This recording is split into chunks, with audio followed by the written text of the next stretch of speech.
उत्तराखंड एक special category state है हिमालयी राज्य होने के नाते। इसकी इसकी कई योजनाएं इसलिए केंद्र पर इस राज्य की ही नहीं सारी हिमालयी राज्यों की काफ़ी निर्भरता होती है।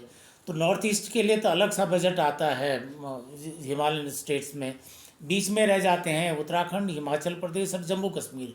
जम्मू कश्मीर का भी अलग सा प्रोविज़न होता था, अब वो खैर केंद्र शासित हो गया, वो तो बात अलग है। अब हिमाचल और उत्तराखंड रह गए हैं। उत्तराखंड तो नया राज्य है, इसलिए भी इसको केंद्र की बहुत ज़्यादा मदद की ज़रूरत है। ये फाइनेंशियली स्टार्व्ड स्टेट है, इसलिए भी ज़रूरत है कि यहाँ के राज्य पर इतना कर्ज हो चुका है कि इसके अपने संसाधन कम हैं और खर्चे ज़्यादा हैं। इसलिए भी भारत सरकार या केंद्रीय बजट की ज़रूरत है। एक तो ये है। दूसरा, यहाँ का हमारी बार बार होती रही ग्रीन बोनस की बात आती है, तो इसके लगभग 70% जो इलाका है ये फॉरेस्ट कवर है, उसमें फॉरेस्ट है, उसको ये उसमें या तो वन भूमि है या उसमें वनाच्छादित है, दोनों चीज़ें उसमें हैं। तो उन इलाकों में भी दिक्कतें उसकी होती है, वो भूमि उपयोग वहाँ हो नहीं पाता है। तो उसके लिए आपके लिए जो आप ग्रीन बोनस की मांग हो रही है, तो इसलिए हो रही है कि हमने पर्यावरण की रक्षा कर रहे हैं, तो उसके एवज़ में हमको कंपनसेशन दिया जाए, क्योंकि यहाँ सारी स्कीम्स रुक जाती हैं। फॉरेस्ट एक्ट की वजह से योजनाएं चल नहीं पाती हैं, लोगों की आमदनी बढ़ नहीं पाती, विकास अवरुद्ध हो जाता है। इसलिए भी केंद्र सरकार से उम्मीद रहती है कि बजट में ये इसको करेंगे। तो संचार का, कनेक्टिविटी का जहाँ तक सवाल है कि क्योंकि अब आम बजट और रेल का बजट एक कंबाइन हो गया है, तो उम्मीद की जानी चाहिए, जैसे टनकपुर बागेश्वर वाला है, फिर उसके बाद तो सर्वे के आगे चल नहीं पाया।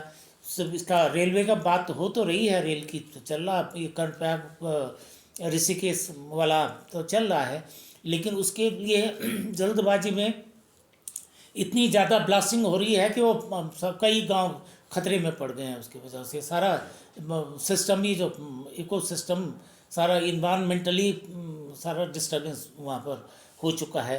तो ये ऐसा ज़रूरत है कि हो सकता है इसको कोई इम्प्रूव करे, जो खुदाई सुरंगों की हो रही है या आगे की जो है उसको पर्यावरण का ध्यान नहीं दिया जा रहा है। अभी जोशीमठ का सवाल आ गया है, इतना गंभीर है। बिना भारत सरकार की मदद के जोशीमठ का रिहेबिलिटेशन नहीं हो सकता, क्योंकि उसमें आपदा का जो है पुनर्वास के जो नियम है और उसका कंपनसेशन के नियम है, वो तो केवल आवासीय व्यवस्था के लिए है कि जिन लोगों की जिनके बिजनेस ख़त्म हो गए हैं, क्योंकि वहाँ ज़्यादातर वहाँ पर बिजनेस कम्युनिटी जोशीमठ थी।